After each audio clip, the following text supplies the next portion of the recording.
वाहिगुरू जी का खालसा वाहिगुरू जी की फतेह. Welcome back to your YouTube channel Kabir Academy. My name is Simranjot Singh and I am teaching you maths. Today we are going to start a new chapter for class 9, that is the lines and angles. So this is the 6th chapter of NCERT book. So as we are solving the whole NCERT book, so this is the chapter 6 of that book, and we will solve each and every example and every question. Okay, I will give you some questions in between the video so that you can practice for that. So let us start with the introduction of this chapter.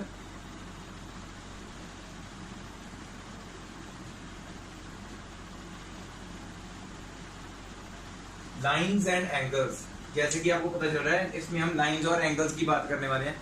तो पहले थोड़ी सी basic जो है introduction हम कर लेते हैं. Line क्या होती है जस्ट ड्रॉ करके बताएंगे हम, वैसे डेफिनेशन भी होती है. लाइन क्या होती है? दिस इज अ लाइन जिसके दोनों एंड्स विद एरोज हम डिनोट करते हैं. ठीक है, तो this is line A B. क्यों एरोज का मतलब क्या है? ये दोनों तरफ जितनी मर्जी बढ़ाई जा सकती है. ठीक है, दोनों तरफ इसके एंड पॉइंट्स नहीं है. ठीक है, जिसके एंड पॉइंट्स नहीं होते वो क्या होती है? लाइन होती है. सिर्फ लाइन जिसको बोलते हैं, इसको हम डिनोट करते हैं ऐसे. ए बी के ऊपर ए बी लाइन है, इसके ऊपर ऐसे एरोज वाला बना दिया, अभी पता चल जाएगा कि ये लाइन है. ओके, उसके बाद एक होती है हमारे पास लाइन सेगमेंट. लाइन और लाइन सेगमेंट में बच्चे हमेशा कंफ्यूज होते हैं, कहते हैं क्या फर्क है दोनों में. तो फर्क ये है कि उसके दोनों एंड पॉइंट्स नहीं थे, इसके दोनों एंड पॉइंट्स हैं. ए और बी दोनों एंड पॉइंट्स पे खत्म हो रहे हैं. ठीक है, ये डॉट्स लगे हुए हैं, इसका मतलब ये these are the end points.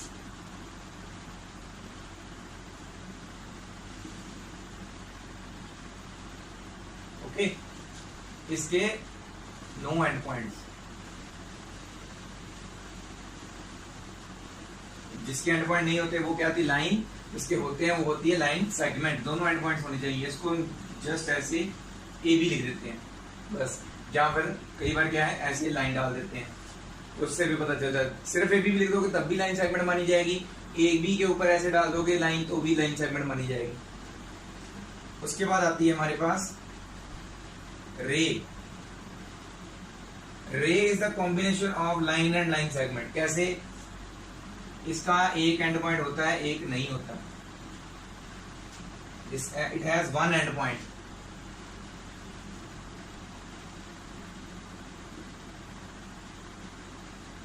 इसको डिनोट भी ऐसे करते हैं.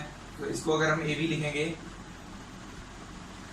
एरो के साथ डिनोट करें, so this is the arrow. और ये क्या है? हमारी रे है. ठीक है, लाइंस के बारे में हो गया. उसके बाद आ जाता है एंगल्स के बारे में बात करें. सबसे पहले एक एंगल क्या होता है?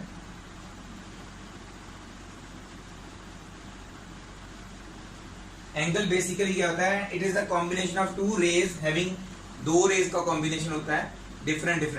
It is the combination of two distinct rays having one common end point. देखो ये रे हमारे पास, सपोज करो ये है ए बी. वैसे यहाँ ऐसे एरो डाल के बता सकते हैं बी पॉइंट. तो ये इसका एंड पॉइंट हुआ. और एक और रे हमारे पास ए सी, इसका भी एंड पॉइंट क्या है? ए. ठीक है, तो A B and A C are the two distinct rays. Distinct मतलब different rays having same end point.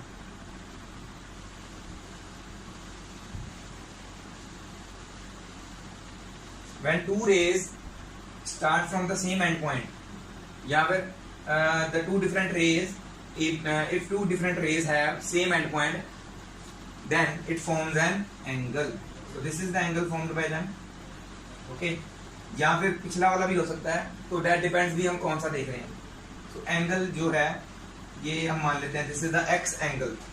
अगर इसको ऐसे लिखना है तो ऐसे, मतलब ऐसे काट बना के एक्स लिख लिया तो ये मतलब ये एंगल को डिनोट कर रहा है. अदरवाइज हम कैसे लिखते हैं? एंगल अगर x ना दिया होता फिर क्या लिखते हैं हम? बी ए सी और सी ए बी. एक ही बात है, जैसे मर्जी लिख लो. मतलब कि जहां से दोनों एंड पॉइंट ज्वाइन कर रहे हैं दोनों रेज के, वो सेंटर में लिखा होना चाहिए। देखो बी और सी इधर उधर हो सकते हैं आगे पीछे, बट जो जहां पे एंगल बना हुआ ना, जहां पे दोनों के एंड पॉइंट्स मीट कर रहे हैं दोनों रेज के, वो हमने सेंटर में लिखना है, तभी एंगल हम बता सकते हैं भी कौन से एंगल की बात हो रही है। हम ऐसे नहीं बोल सकते A B C is an angle, A B C को एंगल है ही नहीं, क्योंकि ये तो जुड़ा ही नहीं हुआ। समझ में आई मेरी बात? तो यहाँ पे एंगल क्या है, बी ए सी है, ठीक है। जहां पे हम ए बी सी की बात करेंगे तो ऐसे होगा, फिर वो बी एंगल को डिनोट कर रहे होंगे हम, या बी सेंटर में बोल रहे हैं ना। तो ये बच्चे मोस्टली गलत कर देते हैं, गलत एंगल को लिखने का तरीका गलत कर देते हैं। है तो एंगल ये वाला, लिखना ये वाला चाहते हैं, पर लिख देते हैं ए बी सी, जैसे उनको अच्छा लगता है। ऐसा नहीं लिखना, ऐसे होता है बी ए सी, ठीक है। सेंटर में बोलना है, जो चीज है एंगल को डिनोट कर रही है उसको सेंटर में रखना है। बी और सी ऊपर आगे पीछे जैसे मर्जी लिख लो। सिंपल वे क्या है, एंगल जो आप लिखना चाहते हैं वो सेंटर में लिख लो, साइड वाले इसके जो हैं बी और सी चाहे बाद में लिख लो, इसके आगे पीछे वाले। तो this is the easy way to write an angle. उसके बाद एंगल को वैसे तो यहाँ पे हम कंस्ट्रक्शन चैप्टर में बात करेंगे मेजर कैसे करते हैं, बट इसमें सिर्फ इतना ही बहुत है। ये था हमारा बेसिक एक तरह की इसके रिलेटेड, इसके बारे में इसके बाद हम करेंगे types of angles, different types of angles, ठीक है। तो फिलहाल के लिए आप इतना नोट कर लीजिए, नेक्स्ट हम करते हैं अभी different types of angles. Sorry, angles के बारे में एक चीज बताने जाएगी थी। ये जो एंगल है इसमें ये जो होती है ना, this one and this one, A B and A C, these are arms of the angle. इसको आर्म्स बोलते हैं एंगल की, ये दोनों आर्म्स हैं एंगल की। They are forming an angle by having one common end point. तो अब हम करते हैं नेक्स्ट एंगल्स के बारे में, ठीक है। Now we will talk about different types of angles. तो एंगल्स जो है हमारे साथ साथ में बताता जाऊंगा। First type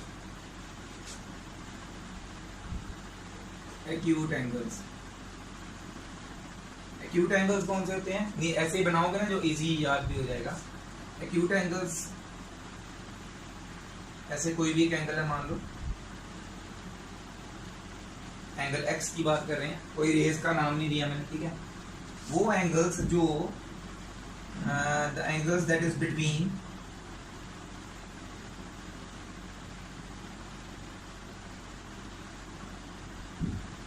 zero degree and 90 degree. 0 से 90 के बीच बीच में कोई भी एंगल बना लोगे ना आप, तो वो कौन सा होगा, एक्यूट एंगल, ठीक है। इसको लिखने का तरीका एक तो ये है, या फिर ऐसे लिख सकते हैं, एंगल एक्स की मेजरमेंट कर रहे हैं फ्रॉम 0 डिग्री लेस देन मतलब ग्रेटर देन 0 डिग्री तक होगा कम से कम, उससे बड़ा होना चाहिए, 0 नहीं होना चाहिए, less than 90 degree. Greater than x is greater than 0 degree, मतलब 0 नहीं, 0 से ज्यादा, and less than 90 degree. X की वैल्यू इनके बीच में कहीं पे भी हो सकती है। उसके बाद आ जाते हैं हमारे पास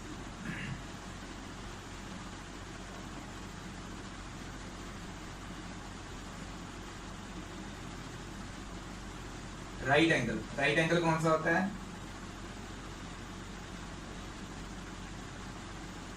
इसको वाई लिख लेते हैं। राइट एंगल होता है that is equal to 90 degree. जो एंगल 90 डिग्री का होगा उसको बोलेंगे राइट एंगल, ठीक है। इसको कैसे लिख सकते हैं, Y is equal to 90 degree, angle Y भी लिख सकते हो या सिर्फ वाई लिख दो, इज इक्वल टू 90 डिग्री। उसके बाद आ जाता है हमारे पास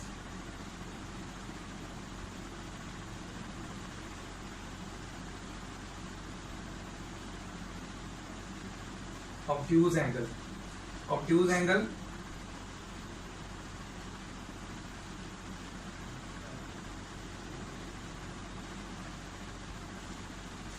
दिस इज जेड ले लो। ये एंगल्स कौन से होते हैं, हमने 0 से 90 तक हो गया, 0 से 90 तक वाले एंगल्स हो गए, ये ऑब्वियसली 90 से अबव वाले होंगे। These angles are between 90 degree and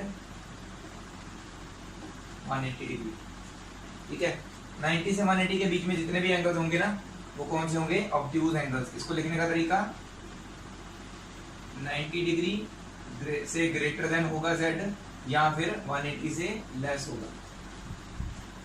ठीक है, ये तो पता है ना ग्रेटर देन और लेस देन का साइन है, मतलब कि z की तरफ मुंह खुला हुआ तो z बड़ा है 90 से, और यहाँ पे z की तरफ मुंह बंद है तो इसका मतलब ये 180 से कम होगा। तो z की बात करें सेंटर वाले की।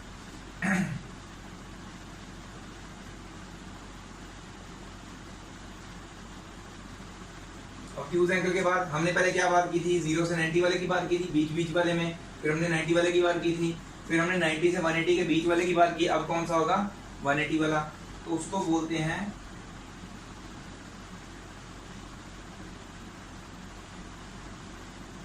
Straight angle. तो ये ऐसे जो ये सपोज दो रेज थी, एक इधर को एक उधर को, उनका कॉमन पॉइंट सेंटर में यहाँ पे है, पॉइंट मैंने डाला है, तो ये जो एंगल बना ना ये है एंगल 180 डिग्री, तो ये है हमारा स्ट्रेट एंगल। तो इसको जैसे हमने यहाँ पे y माना था, x y z हो गया ना, यहाँ पे a मान लो इसको, ये एंगल a है सपोज कर लो, ये 180 डिग्री का है। ठीक है,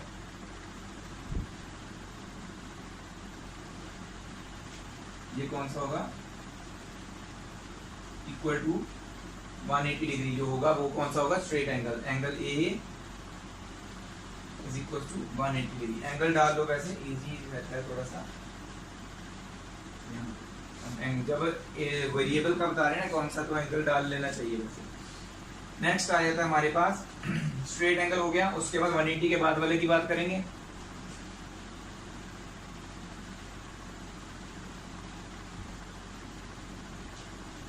अब ये होता है रिफ्लेक्स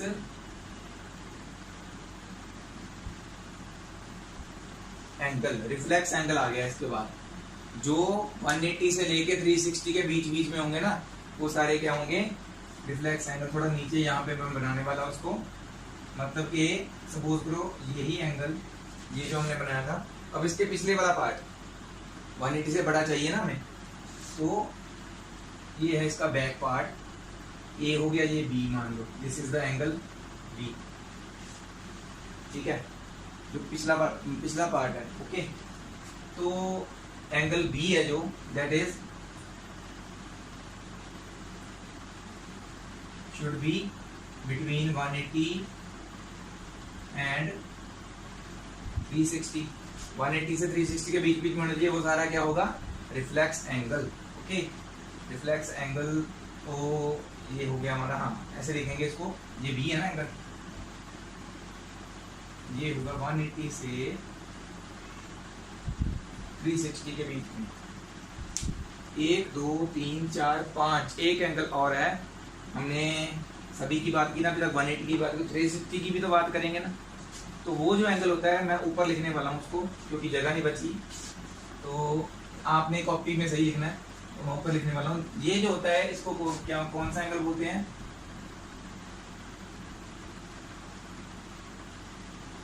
कंप्लीट एंगल। ये आपकी वैसे बुक में दिया नहीं हुआ बट मैं बता देता हूँ। कंप्लीट एंगल मतलब कि दोनों रेज एक दूसरे के ऊपर है, दोनों के एंड पॉइंट सेम है, बस ये जो एंगल है ना पीछे वाला पूरा, दैट फॉर्म्स 60 डिग्री। तो ये एंगल जो 360 डिग्री के बराबर होता है उसको बोलते हैं कंप्लीट एंगल। इसको मान लेते हैं सी, एंगल सी जो है अगर वो 360 डिग्री हो जाएगा तो वो क्या है, complete angle. So these are the 1 2 3 4 5 6 types of angles we have. तो इन्हीं एंगल्स के कुछ एंगल्स के कॉम्बिनेशन से आगे कुछ और एंगल्स बनते हैं जिनको हमने कुछ नेम्स दिए हुए हैं। ठीक है, मतलब कि कुछ कंबाइन करके मैं बताता हूँ कैसे इनके कॉम्बिनेशन से कुछ एंगल्स बनते हैं, तो उनको भी फर्दर हमने कुछ नेम्स दिए हुए हैं। ठीक है, तो वो नेम्स क्या है, वो एंगल्स क्या है, let us discuss in the next part. तो ये आप फिलहाल नोट कर लीजिए, नेक्स्ट पार्ट मतलब नेक्स्ट वीडियो में नहीं, ये पहले नोट कर लीजिए, इसके बाद मैं आपको बताता हूँ। ठीक है,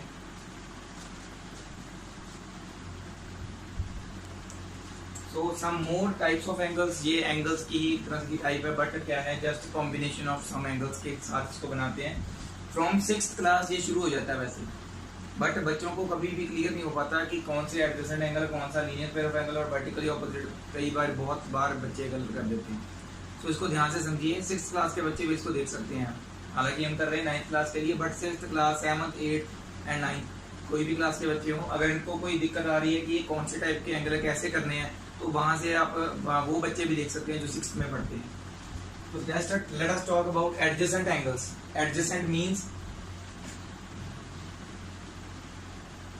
we can say in other language we can say neighbor angles.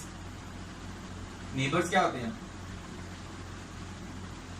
मैंने इनको वैसे अपनी तरफ से नाम दिया नेबर एंगल्स। मैं इनको बोलता हूँ नेबर का मतलब क्या होता है, आप जैसे आपका ये घर है ऐसे बना हुआ, तो आपके बिल्कुल साथ में जो नेबर है उसकी और आपकी दीवार, ये जो कॉमन दीवार है, ठीक है, तभी ये नेबर बने आपके साथ, ठीक है। बिल्कुल आपके साथ वाला घर या इधर वाला जो कॉमन दीवार होगी दोनों में, वो होते हैं नेबर्स, ठीक है। इसी तरह से एंगल्स भी नेबर्स हो सकते हैं if they will have a common arm. Adjacent angles वही चीज बताते हैं, कोई दो एंगल्स, ऐसे मैंने एक एंगल बनाया और दूसरा एंगल ये,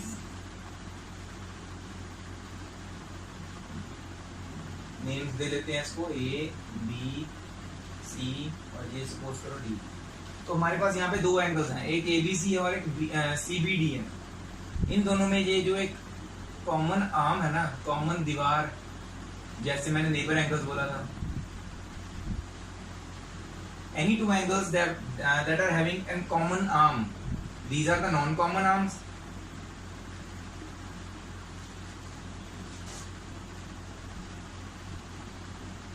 तो ये टर्म्स जो मैं बता रहा हूँ ये काम आएगी, ये याद रखना, नॉन कॉमन आर्म्स, क्योंकि ये आगे हम समझ करेंगे ना, वहां पे मैं बोलूंगा common arm non common arm, आपको पता होना चाहिए। तो ये जो है इन दोनों एंगल्स की नॉन कॉमन आर्म है ए बी और बी डी, क्योंकि ये दोनों की अलग अलग है, बट दोनों एंगल की कॉमन आर्म कौन सी है, बी सी। दोनों एंगल्स में बी सी आर्म जो है आ रही है। आर्म्स मैंने बताया था ना, आर्म्स क्या होती हैं सर।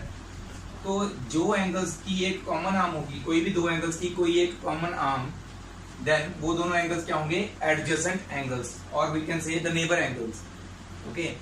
और एडजेसेंट एंगल्स के रिलेटेड ही आगे हमारे पास लीनियर पेयर और वर्टिकली ऑपोजिट एंगल्स की भी बात करते हैं हम। पहले तो एडजेसेंट एंगल्स क्लियर हो गया, उसके बाद आ जाता है लीनियर पेयर ऑफ एंगल्स।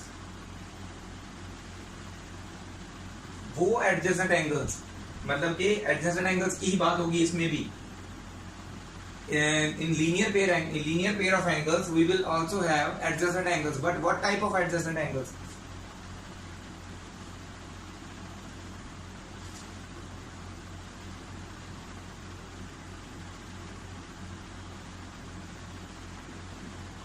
तो एक एंगल ये है, एक एंगल ये, तो ये भी तो एडजेसेंट एंगल्स हुए ना, ए बी सी और बी सी डी, यही चीज है बनी हुई, बस मैंने इसको थोड़ा सा और इलैबोरेट करके सीधा कर दिया। लीनियर पेयर भी टाइप ऑफ एडजेसेंट एंगल्स ही है, बट ये किस तरह के एडजेसेंट एंगल है, वो एडजेसेंट एंगल्स जिनकी जो एंगल्स हैं, वो एडजेसेंट एंगल्स जिनका सम 180 डिग्री होगा, वो क्या होंगे, लीनियर पेयर। दैट मीन, और 180 ना भी हो अगर, वो एडजेसेंट एंगल्स जिनकी नॉन कॉमन आर्म्स जो हैं वो स्ट्रेट लाइन बना रही है, that is forming a straight line. अगर इस ऊपर वाली को हम भूल जाते हैं बीसी को, तो ये क्या है, एडी, एक लाइन है ना, स्ट्रेट लाइन बन रही है ना, देखो। तो फिर क्या है, the adjacent angles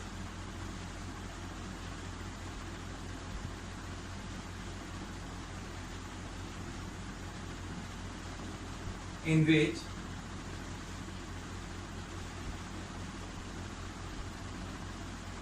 non-common arms forms a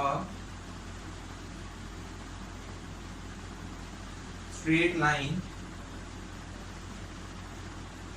are known as linear pair of angles। तो ये linear pair of angles हैं, they are forming a line, straight line बना रहे हैं। तो इसका मतलब क्या हुआ, अगर ये एंगल x और ये एंगल y ले लेते हैं हम, या ABC और BCD ही रहने देते हैं, CBD ही रहने देते हैं अगर, तो क्या इसका मतलब क्या हुआ, angle x plus angle y दोनों का सम कितना होना चाहिए, 180। तो लीनियर पेयर की एक ये भी कंडीशन हमारे पास आती है, हम इसको यूज करेंगे चैप्टर में हम सीधा रीजन में क्या लिखेंगे, they are forming a linear pair so their sum is equal to 180 degree. ठीक है, और एक्स और वाई अगर ना दिया होता तो कैसे लिखते हैं हम इसको, ABC angle ABC plus angle CBD is equal to 180 degree, तो ऐसे भी लिख सकते हैं इसको।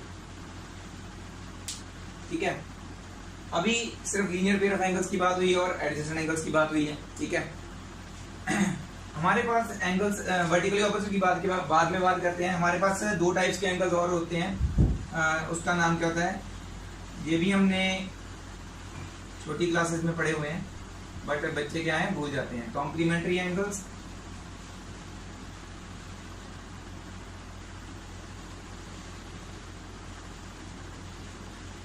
और सप्लीमेंट्री एंगल्स। कॉम्प्लीमेंट्री एंगल्स का मतलब क्या है, अगर जो हमारे पास एक एंगल एक्स दिया हुआ है और ये एक एंगल दिया हुआ है वाई। ठीक है, अगर हमें बताया जाए कि X and Y are complementary angles, तो इसका मतलब क्या है, X plus Y is equal to 90 degree. मतलब कि कॉम्प्लीमेंट्री एंगल्स कौन से एंगल होते हैं, जो दो एंगल्स का सम 90 डिग्री हो, वो कॉम्प्लीमेंट्री एंगल्स हैं। वो एडजेसेंट हैं चाहे नहीं है, कोई फर्क नहीं पड़ता, वो अलग अलग भी हो सकते हैं, एडजेसेंट भी हो सकते हैं। मतलब कि जैसे सपोज करो ये हमारे पास एक 90 डिग्री एंगल था, इसको हमने दो एंगल्स में एक्स और वाई में डिवाइड कर दिया, तो यहाँ पे भी एक्स और वाई एंगल्स कॉम्प्लीमेंट्री एंगल्स हैं, मतलब कि इनका सम 90 डिग्री है। वो एडजेसेंट एंगल्स भी हो सकते हैं, वो अलग अलग भी हो सकते हैं। ठीक है, या फिर ऐसे पूछ लेते हैं, कोई एक एंगल एक्स दिया जाता है हमें, what is the complement of this angle. Complement मतलब दूसरा पोर्शन जिसके साथ ऐड होके ये 90 डिग्री बनेगा, वो वाला एंगल क्या होगा।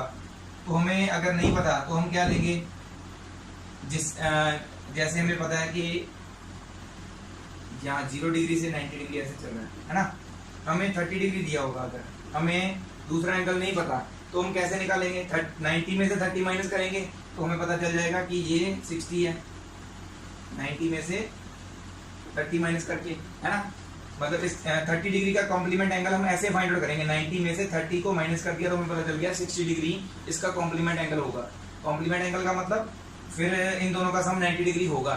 ओके, तो अभी इसको ऐसे मान लेते हैं, हमें नहीं पता कि ये कितना एंगल है। अगर ये x होता तो इसका कॉम्प्लीमेंट हम कैसे निकालते, 90 माइनस एक्स करके। अगर y हमें दिया ही ना होता तो हम कैसे निकालते, अगर हमें बताया गया कि x एक एंगल है, इसका कॉम्प्लीमेंट एंगल निकालना है, तो दूसरा एंगल क्या कितना होएगा, 90 माइनस एक्स होगा। ठीक है, ये हो गया क्लियर। उसके बाद आ जाता है हमारे पास सप्लीमेंट्री एंगल्स। तो थोड़ी सी स्पेस कम बढ़ रही है, तो अगर आप ये वाला पोर्शन नोट कर लें तो मैं यहीं पे इसको सप्लीमेंट्री एंगल्स वाले को एक्सप्लेन कर देता हूँ। ठीक है, ये वाला पोर्शन आप नोट कर लीजिए पॉज करके स्क्रीन।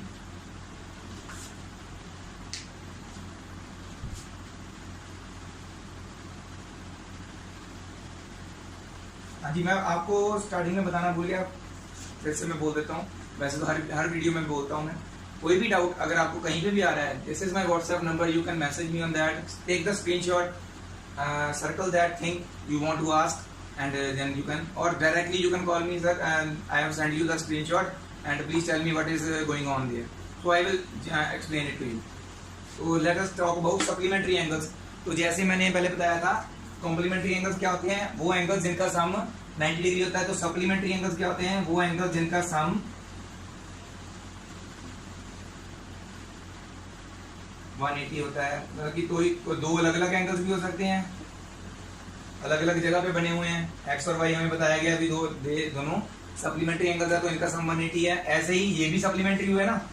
सो लीनियर पेयर का एक और मीनिंग क्या निकल आया, they can be supplementary also. ऐसा भी बोला जा सकता है, एक्स एंड वाई है two angles that are supplementary, तो ऐसे भी हो सकता है। लीनियर पेयर ऑफ एंगल्स ये सप्लीमेंट्री भी है, बट जहां पे लीनियर पेयर लिखना है वहां पे लीनियर पेयर लिखना है। कई बार क्या होता है, क्वेश्चन में सप्लीमेंट्री बताया होता है और दोनों अलग अलग जगह पे बने होते हैं एंगल्स, तो फिर वो ऐसे ही लिखेंगे हम। ठीक है ना, वो ऐसे लीनियर पेयर का रीजन नहीं दे सकते हम वहां पे। तो एक्स और वाई दोनों क्या है, सप्लीमेंट्री एंगल्स है, that means X plus Y is equal to 180 degree. उसी तरह से जैसे मैंने आपको पहले बताया था, अगर हमें बताया जाता है एक्स एक एंगल है, इसका सप्लीमेंट एंगल निकालना है, what is the supplement angle of x, तो अगर वो वाला हमने 90 माइनस एक्स निकाला था तो ये क्या होगा 180 माइनस एक्स। ठीक है, सप्लीमेंट्री कॉम्प्लीमेंट्री और सप्लीमेंट्री एंगल्स पता चल गए। हमने एडजेसेंट एंगल्स भी कर लिया, लीनियर पेयर ऑफ एंगल्स भी कर लिया। रह गया क्यों कौन सा, वर्टिकली ऑपोजिट एंगल्स। सबसे ज्यादा प्रॉब्लम आती है वर्टिकली ऑपोजिट एंगल्स को ढूंढने में। यहाँ तक आपको पूरा क्लियर हो गया होगा। ठीक है, so let us talk about vertically opposite angles. तो थोड़ा सा यहाँ ये जो मैंने लिखा है इसको भी आप नोट कर लीजिए, ताकि फिर हम पूरा इजीली वर्टिकली ऑपोजिट एंगल्स को इलेबोरेट कर सकें। ठीक है, स्क्रीन पॉज करके सारा नोट कर लीजिए। ठीक है,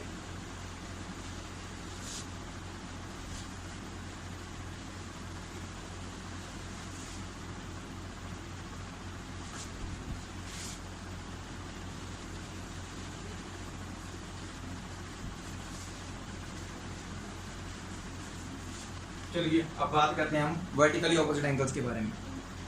वर्टिकली ऑपोजिट एंगल्स, एंगल्स के बारे में एक चीज और बतानी भूल गया मैं, वो भी बता देते हैं। एक एंगल जो होता है ना ऐसे बनता है, इसकी ये दोनों आर्म्स होती हैं, मैंने आपको बताया था। तो ये क्या होती है, ये चीज, ये जो किनारा बन रहा है, ये तीखा किनारा बन रहा है ना जो, इसको बोलते हैं वर्टेक्स। ये बताना भूल गया था। आर्म्स मैंने बता दी थी, एंगल रेज बता दी थी, एक कॉमन एंड पॉइंट बता दिया था, ये वर्टेक्स बताना भूल गया। तो जहाँ पे जो एंगल बन रहा है that is called the vertex of that angle. तो वर्टेक्स क्यों बताया मैंने, इसमें यहाँ पे यूज होना है। तो कोई भी एक एंगल हम बात कर लेते हैं। वर्टिकली ऑपोजिट एंगल का मतलब बिल्कुल इसके ऑपोजिट, जस्ट बिल्कुल इसके ऑपोजिट जो एंगल बनेगा। कैसे, ये देखो, जैसे हम कोई भी एंगल यहाँ पे बना लेते हैं, इसके जस्ट ऑपोजिट कौन सा एंगल बनेगा, इसी रे को आगे बढ़ा देंगे अगर, और ये वाली रे को इधर को बढ़ा देंगे। अगर ये एंगल हमारे पास ऑलरेडी था तो जस्ट इसको आगे हमने, इसको और इसको दोनों को आगे बढ़ाया लाइंस को, तो इसके जस्ट ऑपोजिट कौन सा एंगल बना, ये वाला। So X and Y are vertically opposite angles. ये आगे थ्योरम भी आएगी, vertically opposite angles are equal होते हैं, तो वो हम थ्योरम में करेंगे। वैसे हम बना देते हैं ऐसे, अगर हम डिनोट करना हो ना ये दोनों एंगल्स इक्वल हैं, तो मैंने इसको 2 सर्कल मारे, यहाँ पे 2 सर्कल मारे, इसका मतलब ये दोनों इक्वल है तभी मैंने मारे। यहाँ पे सिंगल सिंगल मारा तो ये इक्वल है। ये हम डायग्राम में डिनोट कर सकते हैं, वैसे तो लिखना ही पड़ता है पेपर में, तो ठीक है, सॉल्यूशन में तो लिखना ही पड़ता है। जस्ट एक डिनोट करना है, डायग्राम में बताना है, तो ऐसे बता सकते हैं एंगल्स के बारे में। तो ये वर्टिकली ऑपोजिट एंगल्स हैं। अच्छा, एक और चीज पूछ लेते हैं, क्या अगर हम इसको ऐसे स्ट्रेट आगे नहीं बढ़ाते, इस लाइन को जैसे ऐसे बनी हुई ना, ऐसे इसको स्ट्रेट आगे नहीं बढ़ाते, इसको ऐसे बढ़ा देते हैं, टेढ़ा हो गया। और इस वाली लाइन को भी स्ट्रेट नहीं बढ़ाते, इसको भी ऐसे बढ़ाते हैं, है तो ये भी वर्टिकली ऑपोजिट एंगल्स। इनके भी वर्टेक्स एक दूसरे को बैक टू बैक टच कर रहे हैं।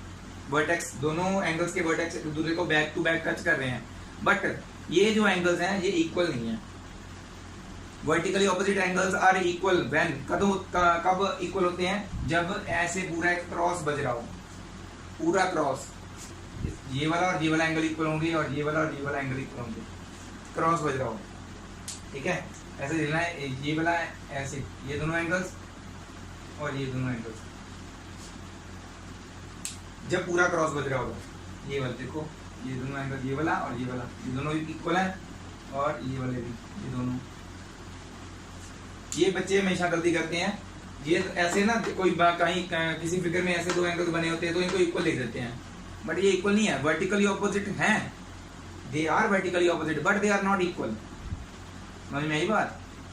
ठीक है, ऐसे ही कुछ एडजेसेंट एंगल्स के बारे में हम बात कर रहे थे ना, जैसे एडजेसेंट एंगल्स होते हैं बट कई बार वो कॉम्प्लीमेंट्री या सप्लीमेंट्री नहीं होते, या फिर लीनियर पेयर नहीं बना रहे होते, एडजेसेंट होते हैं, बट वो डिपेंड करता है वो किस तरह के एंगल्स हैं, और क्या हमें बताया गया है कि वो 90 डिग्री बना रहे हैं तभी हमें पता चलेगा ना, कॉम्प्लीमेंट या 180 बना रहे हैं तभी हमें पता चलेगा, या दिख रहा है फिगर में कि वो स्ट्रेट लाइन बना रहे हैं, तो हम तभी हम सप्लीमेंट्री एंगल दिख सकते हैं। तो एंगल्स के बारे में जितने भी डाउट्स हैं ना पहले ही क्लियर होने चाहिए, इसलिए मैंने थोड़ा सा वास्ट इलेबोरेट करके बताया लाइंस एंड एंगल्स के बारे में, ताकि हम जब चैप्टर में करें ना कुछ भी तो आपको दिक्कत ना आए। तो इसके बारे में पूरा डिटेल्ड हमने बता दिया। ठीक है, इसको आप अच्छी तरह से नोट कर लीजिए। एक थ्योरम मैं आपको बताता हूँ, एक्सियम और थ्योरम्स आती हैं आगे इसी चैप्टर के बीच में, तो वो हम अब करेंगे। ये वाला यहाँ तक नोट कर लीजिए। ठीक है,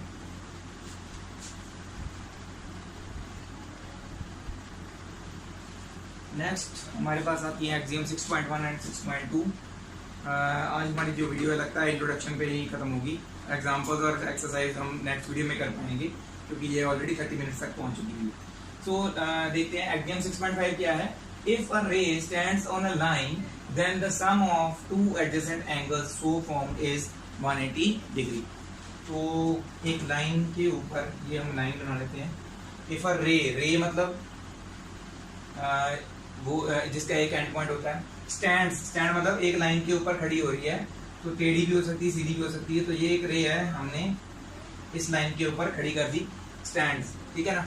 then the sum of the two adjacent angles, तो ये जो लाइन यहाँ पे लाइन के ऊपर जो ये रे खड़ी हुई है, इसने क्या किया है, दो एडजेसेंट एंगल्स में इसको डिवाइड कर दिया, ठीक है। Then the sum of the two adjacent angles, इन दो ये दो एडजेसेंट एंगल्स का सम कितना होता है, सो फॉर्म्ड इज 180। जो एंगल्स वो एडजेसेंट एंगल्स दो बना देती है, उनका सम क्या होता है, 180 डिग्री। सो एक तरह से ये क्या है, लीनियर पेयर एक्सियम है। ये एक्सियम लीनियर पेयर को शो कर रही है। दोनों एक्सियम्स वैसे लीनियर पेयर को शो कर रही हैं। हम इसको ऐसे भी यूज कर सकते हैं, अगर वो एक रे लाइन के ऊपर ऐसे रे खड़ी हो रही है तो उन दोनों एंगल्स का सम 180 होगा। दूसरी तरह से कैसे यूज कर सकते हैं, axiom 6.2, if the sum of two adjacent angles is 180 degree. हमारे पास दो अलग अलग एडजेसेंट एंगल्स है, एक ये है और एक दूसरा ये है, एक्स और वाई, ठीक है। हमें बताया गया है ऑलरेडी, इसमें गिवन है कि अगर ये दोनों एडजेसेंट एंगल्स का सम 180 है, ये गिवन है अभी हमें, पहले गिवन नहीं था। अगर इन दोनों का सम जो है 180 है, देन इनकी नॉन कॉमन आर्म्स, तो ये दोनों एंगल्स की मैंने नॉन कॉमन आर्म बताई थी ना, ये कॉमन आर्म हो गई, और एडजेसेंट एंगल्स की बाकी दोनों कौन सी होती हैं, नॉन कॉमन आर्म्स। ये हमने वैसे बात अभी की थी। तो नॉन कॉमन आर्म्स जो है वो क्या बना रही हैं, they are forming a straight line. तो ये भी लीनियर पेयर एक्सियम ही हुआ एक तरह से। हम इसको ऐसे भी यूज कर सकते हैं कि एक लाइन के ऊपर ऐसे रे डाली गई है तो एक्स और वाई इज इक्वल 180 होगा। दूसरी तरह से भी यूज कर सकते हैं, एक्स प्लस वाई हमें दिया हुआ है 180, तो they are forming a straight line. So ये हमारी जो है दोनों एक्सियम्स हो गई। इसके बाद आ जाती है हमारी थ्योरम, जिसमें हमने प्रूव करना है कि वर्टिकली ऑपोजिट एंगल्स जो होते हैं वो इक्वल होते हैं। कौन से वर्टिकली ऑपोजिट एंगल्स की बात करेंगे हम, दो स्ट्रेट लाइन के इंटरसेक्शन से बनते हैं, ठीक है। तो ये वाला आप नोट कर लीजिए। नेक्स्ट अभी हम सिर्फ थ्योरम करेंगे, उसके बाद हमारी जो वीडियो हम खत्म कर देंगे। नेक्स्ट जो है we will start from the examples next video में, एंड हम 6.1 एक्सरसाइज भी पूरी सॉल्व करेंगे, ठीक है। कुछ सम्स ऐसे होंगे जो मैं आपको समझा के छोड़ दूंगा, इजी वाले, और कुछ सम्स मैं पूरे वैसे कोशिश करेंगे सारे क्वेश्चन जो है इंपॉर्टेंट वाले जो होंगे ना पेपर में आते हैं वो हम पूरे करेंगे, ठीक है।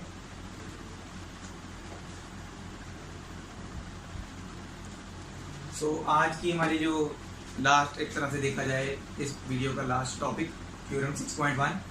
नेक्स्ट इसके बाद हम वीडियो खत्म कर देंगे। थ्योरम 6.1 क्या कहती है, if two lines intersect each other, lines की बात हो रही है, तो एक लाइन ये है, ड्रॉ कर लेते हैं, और ये एक दूसरी लाइन ड्रॉ करनी है। दोनों इंटरसेक्ट मतलब एक दूसरे को काट रही है। नॉन, अगर ये हम बोला जाते नॉन इंटरसेक्टिंग लाइंस कौन सी होती है, जो एक दूसरे को बिल्कुल नहीं काट सकती, तो वो होती हैं पैरेलल लाइंस। तो ये भी एक था, पहले बताना चाहिए था, चलो नॉट इम्पोर्टेंट था तो इसलिए मैंने पहले नहीं बताया, ठीक है, क्योंकि पैरेलल लाइंस के बारे में हम ऑलरेडी जानते हैं। वो लाइंस जो कभी इंटरसेक्ट नहीं करती वो पैरेलल होती है। तो ये लाइंस जो है इंटरसेक्ट कर रही हैं, ठीक है, इंटरसेक्ट कीजिए। देन अब देखो एक थ्योरम को देखने का तरीका क्या होता है, मतलब कि हमें कैसे पता चलता है उसमें क्या गिवन है और क्या हमने प्रूव करना है। जहां ये देखो इफ के बाद जो लिखा होता है ना, if this and that are equal, तो ये सारा पोर्शन क्या है, ये गिवन पोर्शन होता है, ओके। देन के बाद क्या होता है, फिर प्रूव करो, then vertically opposite angles are equal, ये होता है प्रूफ पोर्शन, ये वाला सारा, ठीक है, ये हमने प्रूव करना है, ठीक है। तो इसको हमने ऐसे लिखते कैसे, पहले तो इसको हम कुछ मार्किंग्स लेबल कर लेते हैं। Let us think that they intersect each other at point O, and AB, and this is AB line and this is CD line, they intersect each other at point O। तो ये given में लिखेंगे हम, हमें क्या given है, AB and CD are two lines, AB और CD two lines हैं, इंटरसेक्ट ईच अदर, एक दूसरे को इंटरसेक्ट कर रही हैं एट, कहाँ पे इंटरसेक्ट कर रही हैं? At O। तो ये गिवन हो गया पोर्शन। टू प्रूव, हमने प्रूव क्या करना है? Vertically opposite angles are equal, then vertically opposite angles are equal, ये प्रूव करना ना हमें। तो वर्टिकली ऑपोजिट कौन से हैं? ये दोनों और ये दोनों। तो क्या क्या लिखेंगे? Angle AOC is equal to angle BOD prove करना है हमें। एंड दूसरा क्या प्रूव करना है? AOD, एंगल AOD किसके इक्वल? BOC के इक्वल। आप COB भी लिख सकते हो, दैट इज योर चॉइस, ठीक है। BOC लिख दिया चाहे COB लिख दिया, एंगल तो वही बता रहे हैं। इसके बाद आ गया प्रूफ।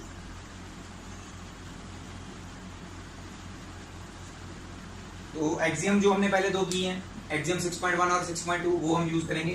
क्या आप देख सकते हैं AB एक स्ट्रेट लाइन है, पता चल रहा है। उसके ऊपर नीचे वाला पोर्शन छोड़ दो, उसके ऊपर ये क्या है? OD एक रे है, हमने किया ना अभी एक्सियम। एक स्ट्रेट लाइन के ऊपर अगर एक रे स्टैंड कर रही है तो ये दोनों एंगल्स क्या होते हैं? इनका सम 180 होता है, बताया था ना। तो क्या लिखेंगे?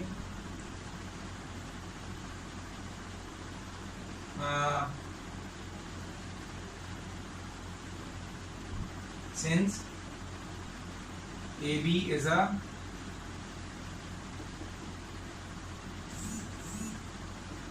straight line, AB एक straight line है, and OD is a ray stands on it, so angle AOD plus angle BOD, DOB लिख लो चाहे BOD लिख लो, इज इक्वल टू 180। क्यों? आगे रीजन लिखना जरूरी है। जो भी हम लिखेंगे, चाहे एक्सियम पहले लिख दो, फिर उसके बाद सो लिख करके लिख दो, चाहे आपने ऊपर नहीं बताया क्यों एक्सियम नहीं लिखी तो बिकॉज में लिख दो, बिकॉज लीनियर पेयर एक्सियम। इसको हम ऊपर कैसे लिख सकते थे? Ray stands on it, so by linear pair axiom this is equal to 180 degree, ऐसे भी लिख सकते हैं। तो दैट इज योर चॉइस। ये हो गया एक। इसी तरह से CD भी एक स्ट्रेट लाइन है और एंगल BOD और BOC हमने मतलब कि इन दोनों में से कोई एक एंगल नेक्स्ट वाले में इंक्लूड करना है, तो ऐसा एंगल को लेना है। अपने आप ऐसे हो जाएगा, ठीक है। हमने बात मतलब कि दोनों टाइम सेम लाइन नहीं लेनी। एक बार AB लाइन की बात कर रहे हैं तो एक दूसरी बार CD लाइन की बात करेंगे, चाहे ऊपर वाले एंगल ले लो चाहे उसके नीचे वाले एंगल ले लो, तो वो आपकी चॉइस है। Also CD is a straight line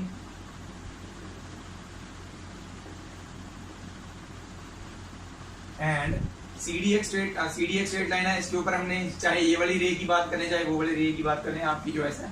तो पहले ये वाली रे की बात करते हैं। OB is a ray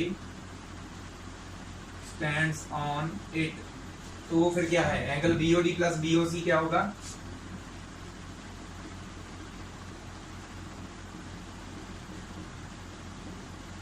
इसका भी रीजन वही, लीनियर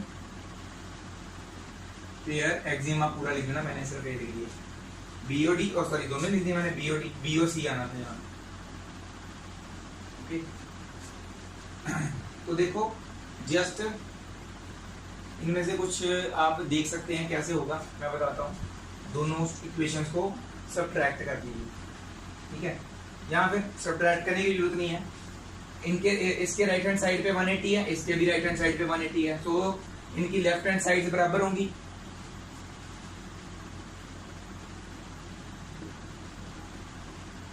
फ्रॉम इक्वेशन 1 एंड 2, तो ये हमारी 1 ले लेते हैं हम, ये वाली 2। 1 एंड 2 से क्या पता चला? Angle AOD plus angle BOD is equal to angle BOD plus angle BOC।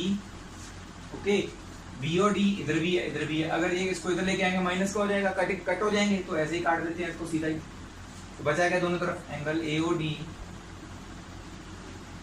Is equal to angle BOC।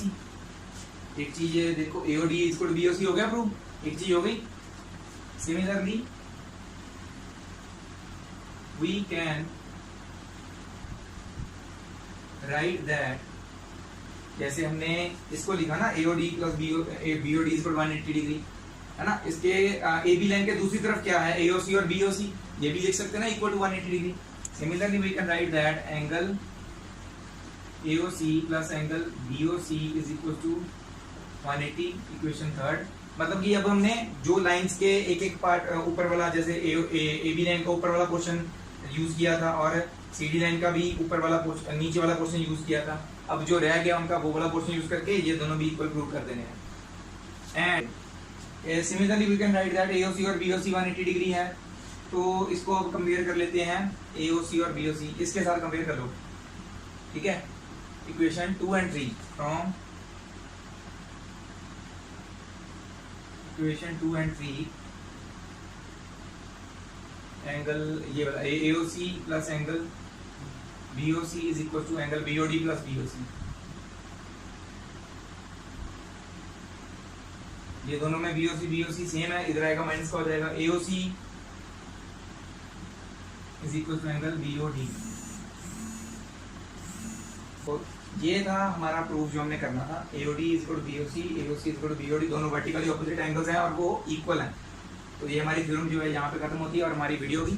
So keep watching my channel, stay tuned with my channel. We will be keep on solving class 9th maths and for class 10th also. Thank you very much again for watching my videos and subscribing my channel. Waheguru ji का खालसा, वाहिगुरु जी की फतेह।